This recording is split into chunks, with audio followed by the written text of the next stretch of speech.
দেখুন কাপড়ের হ্যাঙ্গার কেটে টিস্যু রাখার সুন্দর একটি আবিষ্কার। এরপর আরেকটি হ্যাঙ্গার সাইড দিয়ে কেটে অনেকগুলো ক্লিপ ঢুকিয়ে একসাথে অনেকগুলো কাপড় শুকাতে পারেন। হ্যাঙ্গার কেটে টিস্যু রাখার আরেকটি আবিষ্কার। দেখুন কি সুন্দরভাবে এই হ্যাঙ্গার গুলা বাঁকিয়ে তারপর টিস্যু রাখা হচ্ছে। রান্না করার সময় যদি ঢাকনা রাখতে না পারেন তাহলে গরম ঢাকনা রাখার জন্য একটি হ্যাঙ্গারের সাহায্য নিতে পারেন। দেখুন কি সুন্দরভাবে হ্যাঙ্গারের মধ্যে ঝুলিয়ে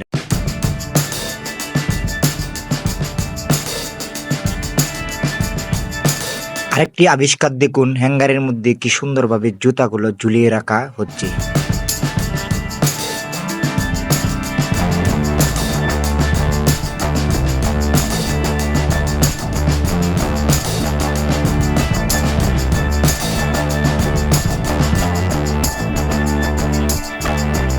একটি হ্যাঙ্গার দিয়ে বিভিন্ন ধরনের কাজ করা সম্ভব। দেখুন হ্যাঙ্গার দিয়ে কত ধরনের কাজ করছে। আপনারা এই কাজগুলো যদি শিখতে চান বা আপনারা করতে চান তাহলে এই ভিডিওটা অনলাইনে আপনাদের ট্যাগলাইনে শেয়ার করে রেখে দেন।